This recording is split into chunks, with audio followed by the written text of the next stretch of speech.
Curieusement, bien davantage que les enquêtes qu'on s'emploie à étouffer, ce sont les accusations des proxénètes à l'encontre des policiers de l'ONU, des policiers qui les auraient rackettés, qui commencent à faire du bruit. On s'en inquiète à New York, car ce n'est pas la première fois que des représentants des Nations Unies sont l'objet de soupçons et d'accusations. En Bosnie, on avait été appelé parce qu'il y avait deux petites filles, c'était vraiment deux petites filles, 13 et 14 ans, qui venaient d'être trouvées dans un bordel de Tuzla. Et puis tout d'un coup, il y en a une qui s'est cachée sous la table, donc nous on se demandait ce qu'elle avait, et en fait elle venait de voir passer deux Pakistanais qui étaient des policiers onusiens. Donc évidemment, on a enquêté. Ces deux Pakistanais, ils avaient payé, ils étaient de très bons clients, ils avaient payé une somme assez substantielle pour passer la nuit avec les deux gamines. Ils les ont torturées, elles ont dû avoir des relations sexuelles avec des animaux. Enfin bon, je ne vais pas entrer dans les détails parce que je vous assure que même moi quand j'ai entendu ça, j'ai vraiment eu envie de vomir. Si vous n'y mettez pas un terme immédiatement, cela ressemble à un cancer qui grandit. Et vous devez tout arrêter très très vite.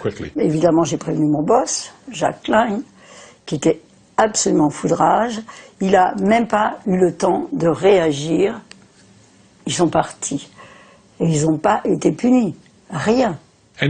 Vous le savez, je suppose, les cultures diffèrent de par le monde. Vous savez, quelqu'un m'a répondu un jour, « Eh bien, la prostitution n'est pas illégale dans mon pays. » Ce n'est évidemment pas chose facile pour l'ONU de digérer une chose pareille et de composer avec ça. Personne ne veut reconnaître qu'il y a un tel niveau de corruption, surtout sur des affaires aussi sensibles. Nous parlons de filles de 13, 14 ou 15 ans qui ont été enlevées de leur pays d'origine.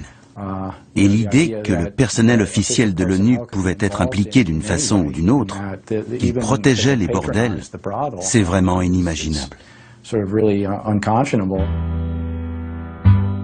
J'ai décidé qu'il y en avait assez parce que le département des affaires intérieures de l'ONU n'enquêtait pas sur ces affaires.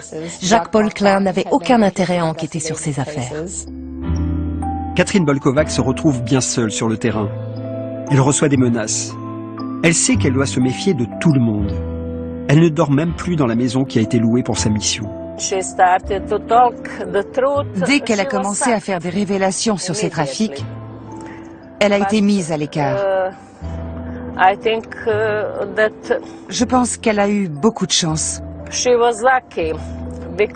Parce que, aussi loin que je m'en souvienne, deux femmes policières de l'ONU au Kosovo ont été assassinées parce qu'elles gênaient. Catherine a eu de la chance. Malgré les preuves accablantes qui s'accumulent sur le comportement de ces hommes, l'ONU persiste à ne rien faire. Mais se met d'accord avec l'employeur de Catherine pour se débarrasser d'elle. Catherine Bolkovac est licenciée. Elle ne cède pas.